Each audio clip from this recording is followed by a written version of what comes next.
Həmən vaxtı bir nəfər qızla görüş təyin eləyib, həmən binanın 4-cü mərtəbəsində. Və deyir ki, gördüm polislər töküldü, gəldi, qıza zəng elədim, gəlmə. İstədim çıxam, gördüm polislər görəcək, nə gəlsən bu qaranlıqda burada. Qaldım orada. Uşaq deyil ha, balaca uşaq deyil ha, adamın, dəqiq demirəm, təxmini deyirəm. 25-30 yaş arası yaşı var adamın. Yekə rütbəli, maşın işığı düşür, yaxın məsafədir, qaranlıqdır, sakitçilikdir. Bir-birinin adından deyiblər də, ondan bilir adını. Deyir, Murad, bunu belə çək, Murad Aralıdır, Murad Aralıdır deyir. Almaturu götürür, döyəşləyir Almaturla. Murad deyir, Əli deyir, reis deyir.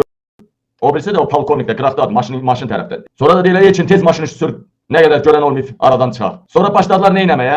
İzi itirmək üçün. Yalandan bir dərə kimi yer var, bir kanal kimi yer. Bir uşağı döyürlər. Sanki Elgünü döydükləri videoymuş. Bax, polis döyür, bax, bu mülki formada adamlardır. Onlar deyil, cəmaatı allatmayın, yalan video paylaşmayın. 4 nəfər polis, general, baş polis rəisi reis generalın göstərişi ilə 4 polis Elgünü. Bunu hamı bilir. Binadan özünü atıbmış. Ne bileyim ne, hamısı yalan şeyler, değerlemedem. Yalan şeyler, bu mümkün değil böyle bir şeyler.